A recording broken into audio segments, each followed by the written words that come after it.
Hello, welcome to this session on business entity types and government reporting levels, business entity fundamentals. This is an important educational disclaimer. I will tell you that ProfessorVillar.com is an independent educational support service. It is not affiliated with any educational institution. Students enrolled in academic courses should continue to communicate with their instructors directly through their course management tools. The content here is for educational purposes only. It does not create an agreement between ProfessorVillar.com or RTH Worldwide LLC, Your Accountants USA, or TuContadoresUSA.com. The information does not constitute any legal, tax, accounting, or financial advice, should not be relied upon for making financial decisions or business decisions, is not a substitute for professional services, does not create a professional relationship or contract. So I am Robert Villar, and the academic concepts that we're about to cover are important for every business. And basically, it's important that we understand where and how we start a business. And this is the most fundamental chapter, where by the end of today's lecture, you will understand the difference between sole proprietorships, partnerships, limited liability companies, and corporations. We'll also start discovering the different tax implications of each one of these entity types. So why does business choice matter? Well, let me start with a real example. I had two similar consulting businesses last year. One was basically set up as a sole proprietor, where the other one was basically set up as an S corporation. The S corporation was able to essentially save about $8,000 in self-employment tax based on the same approximate revenue and expenses. Now, obviously, more to talk about this as this course develops, but basically the business choice definitely does matter. The tax implications can cost several thousands of dollars annually, but there are other things beyond the tax implications, right? So we talk about liability protection, we talk about administrative burden, we talk about flexibility. And then basically, the impact of making the wrong choice could potentially cost your business anywhere between 12 and 15% in unnecessary taxes. So here's the example that I was talking about, right? So two different examples. One is a sole proprietorship, one is an S corporation.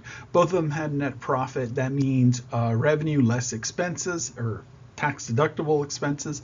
So basically the amount of profit that the IRS is going to recognize for each one of those entities to be about $60,000. In the case of the sole proprietorship, before any income tax is paid, there's about $8,400 worth of self-employment taxes that is incurred by the sole proprietorship that is not incurred by the S corporation. So let's talk about the defaults, right? So sole proprietor is basically the default if you're doing business without any formal formation or regulation of your business. You are automatically treated as a sole proprietorship. Basically, this happens very often. You basically may receive a 1099 at the end of the year, and basically the way that we're going to recommend that you do that on your taxes is basically treating that as a sole proprietorship. Basically, it is the simplest structure, but we should also consider that the word simple does not always mean the best, okay? And so there are advantages and disadvantages. So while the sole proprietorship is very easy and to start, basically all you have to do is fill out a tax return and you are treated as a sole proprietorship. Basically, the definition of a sole proprietorship is an unincorporated business that is owned by one individual. Okay. For tax purposes, the business income or loss is reported on the Schedule C, subject to self-employment taxes, and those are 15.3%. There's no separate business tax return that is required. No formal registration of your business is required. You can have a doing business as or a fictitious name. We'll talk about that later on. And we'll also talk about how it's going to be important that you obtain necessary licenses and permits to legally license your business. And we'll see that in the next module. Now, the sole proprietorship, again, is by default. And so here are some of the advantages. It's easy and inexpensive to start. You have complete control over any business decision, simple tax reporting in that you just add a Schedule C to your income tax return. All profits belong to the owner, and it's very easy to dissolve. Done. However, all those advantages come with disadvantages. So basically, the biggest one being unlimited personal liability. So as a sole proprietorship, you are responsible for all of the business expenses of that business. Your earnings are subject to self-employment taxes. It may be very difficult to raise capital because it's all going to depend on your credit. If the business owner dies, so does the business. There's limited business deductions. So you're going to be limited on which deductions you can actually take as part of this business entity. So let's take just a glimpse at what the 1040 Schedule C looks like. This is an attachment to your individual income tax return.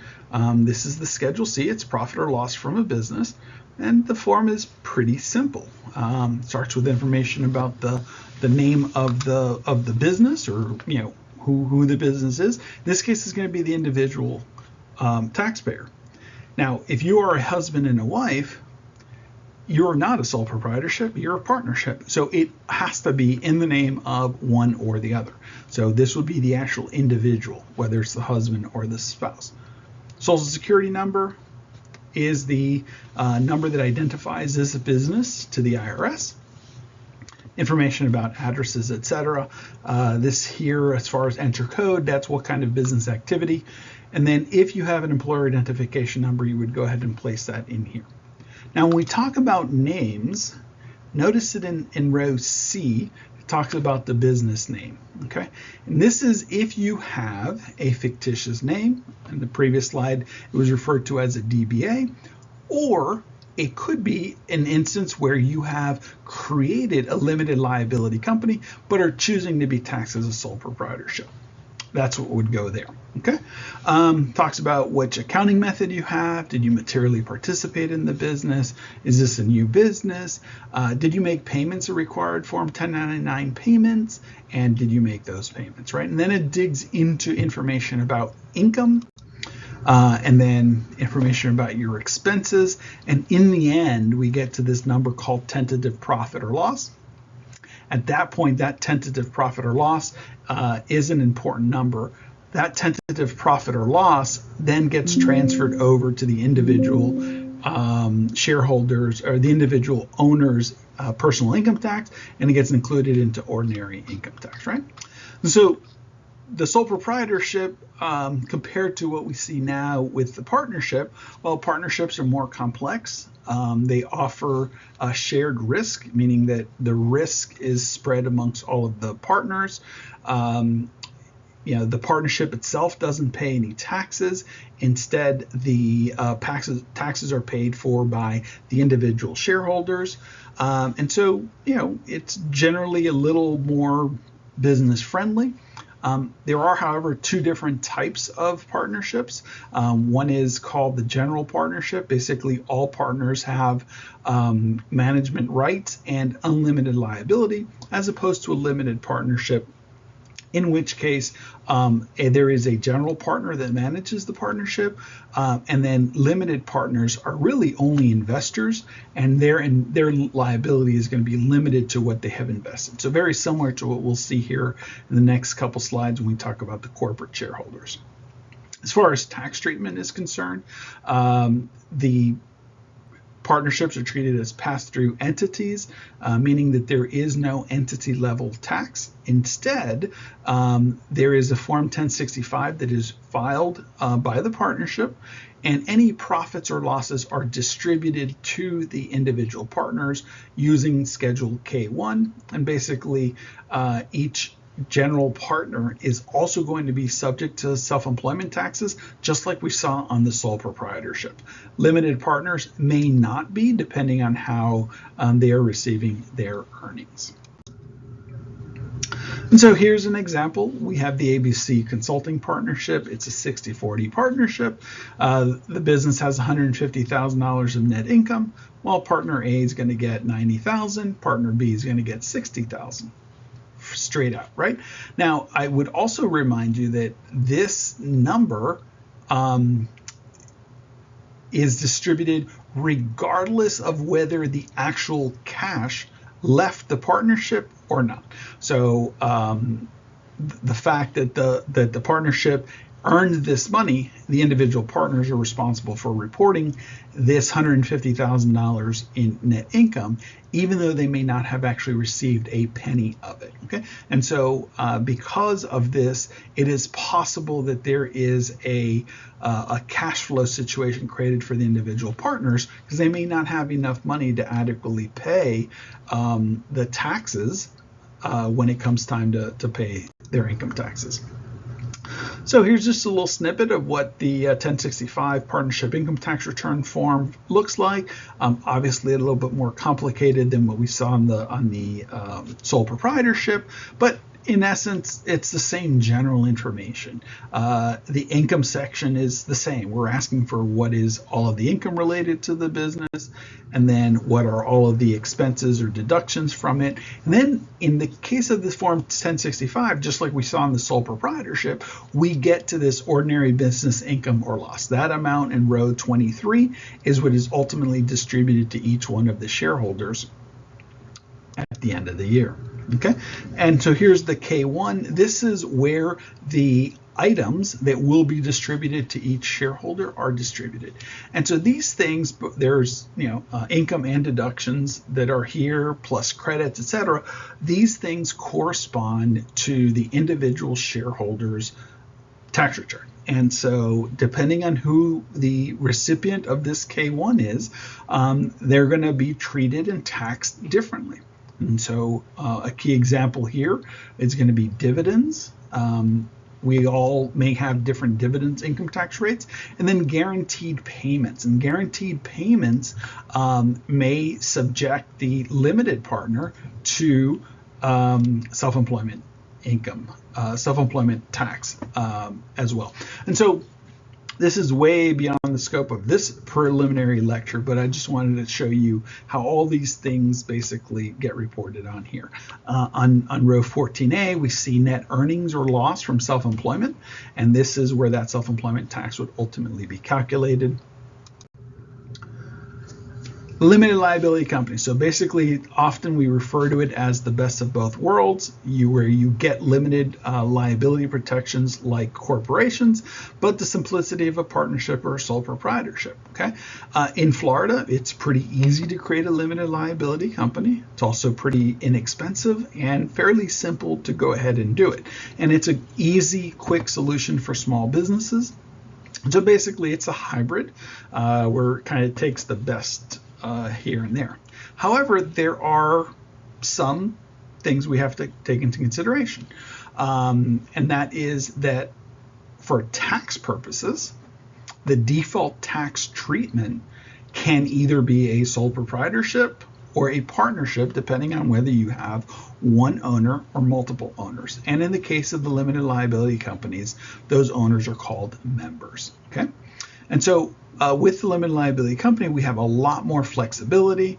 We can choose different tax treatments if we don't like the defaults. We can choose to basically be taxed in any legal entity that we would qualify for tax purposes. Okay, and so there's typically going to be an operating agreement that's going to set out how that limited liability company is organized and managed from day to day. Okay, and so we've talked about flexibility. We've talked about how a limited liability company by default is going to be treated as a sole proprietorship. If you only have a single member, it's going to be disregarded. If this single member is an individual, you'll be a sole proprietorship. However, if that single member owner is a corporation, it'll be disregarded and treated as part of the business income of the owner. Partnership, that's where we have multiple owners, and so by default, anytime you have two or more, it will be defaulted to a partnership. S corporation, a limited liability company can choose to be taxed as a S corporation. We'll see more about what that means and the advantages of that in a couple of slides. As far as the C corporation goes, again, this option is there. A LLC can choose to be taxed as a Schedule C corporation, which later on we'll see that is subject to double taxation. And there is a form 8832 that allows an LLC to elect to be taxed that way. And so things that need to be taken into account when this decision making happens include things such as the election, when you elect, the timing of it. Some elections are going to be irrevocable, and you need to think about what is best for your business now, as well what is best for your business in the future. Okay. This is one of those areas where, not just as a consultant, I would recommend to you that professional advice is often essential. And these are things where you want to try to avoid mistakes, right? As a consultant, I will tell you, this is one of the most important decisions that you can take, is deciding which entity and which tax you want to pay in the form of that entity. These are some of the forms we talked about earlier, the entity election. So if a limited liability company wants to change the way that it is taxed away from the default, it must fill out Form 8832.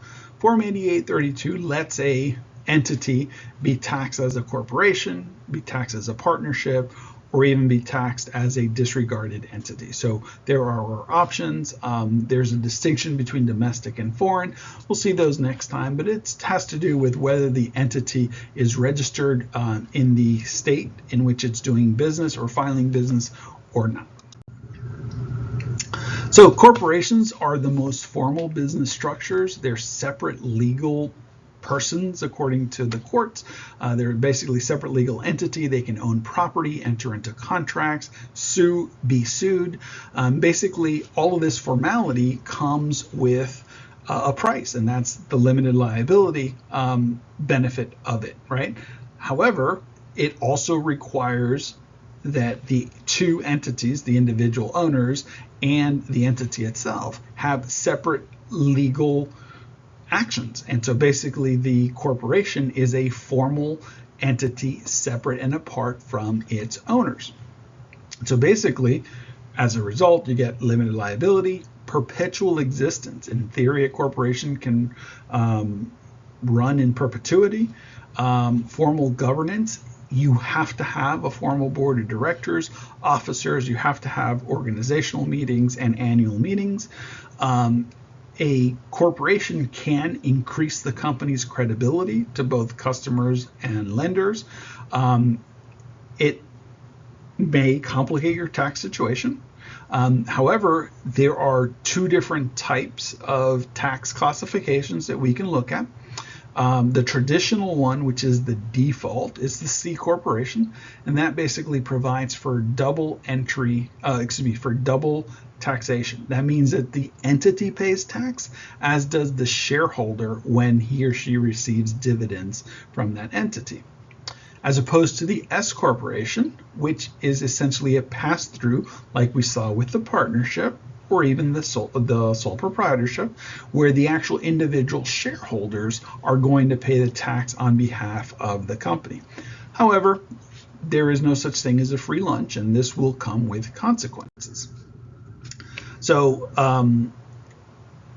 why do we talk about double taxation? Well, double taxation means that the company pays taxes on its profits, and then any profits that are distributed to the shareholders, again, pay tax. And in the second time that they pay tax depending on the individual shareholder's tax rate on dividends. Okay, and so I'm not going to say that it's a terrible thing in all instances, but things that we have to consider, and that's why as a consultant we're going to make a couple of bucks trying to help you make this decision on what's best for you. So basically the corporations are going to pay the C corporation is going to pay a flat 21% tax on its earnings, and this is passed into tax law a little while ago, and that is the current tax rate set by the IRS. And then, so let's say a company has $100,000 in profit. It's going to pay Uncle Sam $21,000. There's $79,000 that are left to distribute to the shareholders. Shareholders, depending on what tax rate they're in, have to include that dividend into their taxable income. And so the example here is we're at a 15% tax rate. That 15% shareholder, that shareholder who pays a 15% rate on dividends would then have to pay $11,850 in taxes. So the total tax burden of this was $32,850, or a 32.85% tax burden. That's a lot higher than, let's say, an S corporation, a sole proprietorship, etc., depending on the individual owner's situation. However, I will call your attention to the fact that depending on the shareholder's level, that dividend may be at 0, 15%, or even 20%, okay? As opposed to ordinary income, which again does vary by the individual situation of the individual shareholder. And so there's a lot of thought that has to go into this decision of what entity to be. So here's just a sample of what the 1120 looks like, very similar to what we saw the other ones. And so basically there's information about income, then information about our deductions. The difference is that once we get to taxable income, in the case of the 1120, the C corporation, we must calculate that tax. That tax is going to be 21%. And then, depending on whether we prepaid or not, we're entitled to a refund or we owe money. So we talked about the S corporation briefly, but the S corporation gives us the corporate liability protection, the partnership style taxation, right? And so basically kind of best of both worlds. However, there's going to be some restrictions. And so some of the restrictions here are going to be that we are limited to no more than 100 shareholders. We can only have one class of stock. All of our owners must be U.S. citizens or residents, no corporate shareholders, and we must file an election to elect to be an S corporation. And so if we accept those restrictions and we qualify for it, the benefits that we get are pass-through taxation, meaning no double tax, limited liability protection. We potentially save on self-employment taxes. Now, later on, we'll talk about how S corporation shareholders should pay themselves a ordinary and necessary salary. And so that's different than self-employment taxes. And then it potentially enhances your credibility because you appear as a corporate entity to others. And so on the left, you see that the S Corp pays 0 tax at the corporate level. All of the income is paid by the individual shareholders at his or her ordinary income tax rate. Form 2553, we saw this when we were looking at the limited liability company, but limited liability companies or C corporations, which are, the legal entity, can elect to be treated as a small business corporation under subchapter S of the Internal Revenue Service Code, and this is the form that has to be filled out. This election must be signed by every single shareholder of the entity, saying that they will personally be held responsible for that tax on that entity. Okay? As a result, this is what the 1120S looks like. Very similar to what we just saw on the 1120. I will call your attention to the fact that once we get to ordinary business income or loss, rather than calculating the tax and paying the tax, that amount gets distributed to the individual shareholders, very similar to what we saw in the partnership. So here's that K1 again.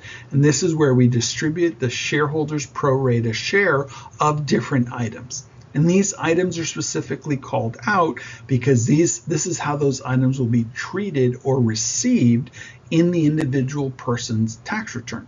And so this is a business tax course, not an individual income tax course, but I will tell you, if this were an individual income tax course, we'd go into a lot more detail on what each one of these independent things represent. But from the business perspective, we're going to kind of leave it here at, the ordinary income goes to the individual shareholders. Okay. Same thing with deductions and credits; those also flow through to it. Okay. And so here we have a little matrix, and basically for your assignments for this week, you'll want to be able to go in and interrelate how different entities treat different things. There really is no best fit entity. I guess if you put me under torturous situations, there is one that I would default to. But really there is a lot of flexibility in deciding, and the answer to which one is best, I would simply sum it up as it depends. The answer, I would go with it depends, because it literally does depend. You have to look at the wholehearted picture. You need to look at the liability potential. You need to look at the tax implications of the individual owners or shareholders to determine which entity is best. How much of a hurry are you going to be in order to form it? And so a lot of these little things are interrelated. Okay, the complexity, how much record keeping do you want to do, and then what's the potential growth, right? And so your corporation is going to give you the biggest potential for going public and raising capital, etc. And so, from that perspective, that is better. Bottom line, if I'm at a cocktail party and somebody pressures me enough, I will tell them that the answer depends, and I will usually lay somewhere in between the limited liability company and the corporation. From a liability perspective, there are alternatives to having the extra layer of a corporation and the double taxation. You could potentially get insurance, and so really needs to boil down to what is the actual individual circumstances for your business. And so let's look through, let's look through some of these, potentials. And so here we have 3 examples, and we can kind of see which one's best, in general. And so in scenario 1, we have a freelance graphics designer who's expected to have about $45,000 in income. Recommendation, we're probably going to go with a limited liability company, single member. They'll be taxed as a sole proprietorship. So basically they get the limited liability protection, but the avoidance of the 2 level of taxation, even though they technically still have the self-employment tax aspect. In scenario 2, we're looking at 2 partners who are going to be opening up a restaurant and eventually will need investors. And so here, at a minimum, they would do a limited liability company, which can then be converted to a C corporation, or they could start off as a C corporation and have a little bit more formality from day 1. And in option 3, tech startup planning on rapid growth. And so because rapid growth, we basically want to be as appealing as we can to investors, in this case, the C corporation. So let's test your understanding with a quick activity test. Don't worry if you don't get these 100% correct. As we develop throughout the course, we'll figure out a lot more on this. Please, take these into account. But basically, which entity files a 1065? Well, that's easy. That's going to be our partnership. Shareholders receive dividends and pay double taxation. That's going to be the C corporation. A single owner reports income on Schedule C. That's going to be our sole proprietorship, and can elect different tax treatments, has an operating agreement. That's going to be our limited liability companies. Okay, so there's our little snapshot.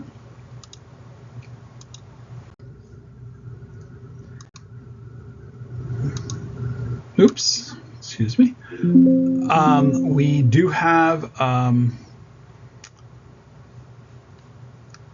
so I buzzed by that, but in next sessions we'll talk about licensing and actually getting the businesses started up. I'm Professor Robert Villara. I hope you've enjoyed this. Please click and subscribe. We'll have additional videos along these lines throughout the rest of the semester. Thank you. Good luck.